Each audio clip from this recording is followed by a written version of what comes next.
ரஷ்யாவின் குர்ஸ்கி பகுதி போர்க்களத்தில் காயமடைந்த 2 வடகொரிய வீரர்கள் போர்க்கைதிகளாக பிடிக்கப்பட்டுள்ளதாக உக்ரைன் ஜனாதிபதி வோலோடிமிர் ஜெலன்ஸ்கி நேற்று தெரிவித்தார். இந்த இருவரும் தேவையான மருத்துவ உதவியை பெற்று வருகின்றனர். மேலும் கியேவில் உள்ள உக்ரைன் பாதுகாப்பு சேவையின் காவலில் உள்ளனர் என்று ஜெலன்ஸ்கி கூறினார். வடகொரியர்களை கைப்பற்றியதற்காக உக்ரைனிய சிறப்பு நடவடிக்கை படைகளின் வீரர்களுக்கு நன்றி தெரிவிப்பதாக ஜனாதிபதி கூறினார். இதே நேரம் போரில் காயமடைந்த வடகொரிய வீரர்களை ஆதாரமற்ற வகையில் ரஷ்ய ராணுவம் கொலை செய்யும் எனவும் உக்ரைன் ஜனாதிபதி குறிப்பிட்டார். உக்ரைனிய உளவுத்துறையில் வெளியிட்ட அறிக்கையில் அதற்கு பிறகு உடனடியாக ஜெனீவா மாநாட்டின்படி தேவையான அனைத்து மருத்துவ உதவிகளும் வழங்கப்பட்டு கியேவுக்கு அழைத்து செல்லப்பட்டதாகவும் கூறியது. கைதிகளுக்கு உக்ரைனிய அல்லது ரஷ்ய மொழி பேச தெரியாது என்றும், எனவே அவர்களுக்கு கொரிய மொழிபெயர்ப்பாளர்கள் மூலம் தொடர்பு கொள்ளப்படுகின்றது என்றும், அவர்களிடம் பத்திரிகையாளர்களை அணுக அனுமதிக்குமாறு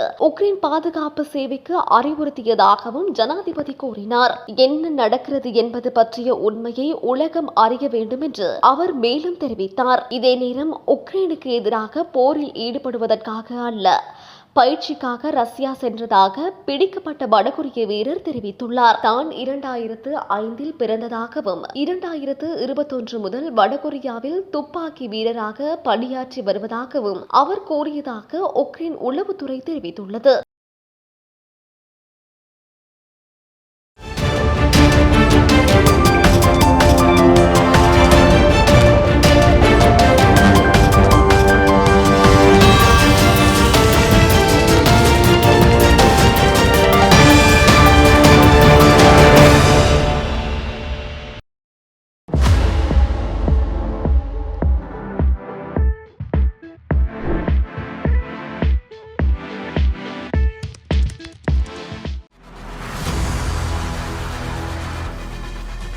இலங்கையின் முதல் நிலை முதற்கர செய்தி வழங்குனர் வீரகேசரியின் குறும் தகவல் செய்திகளை உடனுக்குடன் தமிழில் பெற்றுக்கொள்ள டயலாக் வலையமைப்பிலிருந்து REG இடைவெளி வீக்கி என்று பதிவிட்டு 87 960 என்ற எண்ணுக்கு குறுஞ்செய்தி ஒன்றை அனுப்புங்கள்.